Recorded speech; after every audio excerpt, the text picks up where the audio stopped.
Какая-то губа стала пухла. Да? Чего? Так нет. Может, она уже отвисает с старостью. Так нет.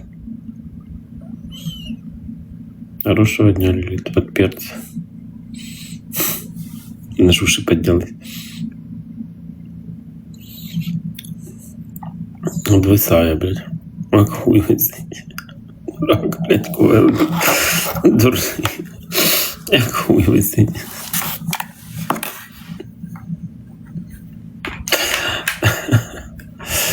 Ой, блядь, кувел. Та не качав я нічого. Трохи накачав.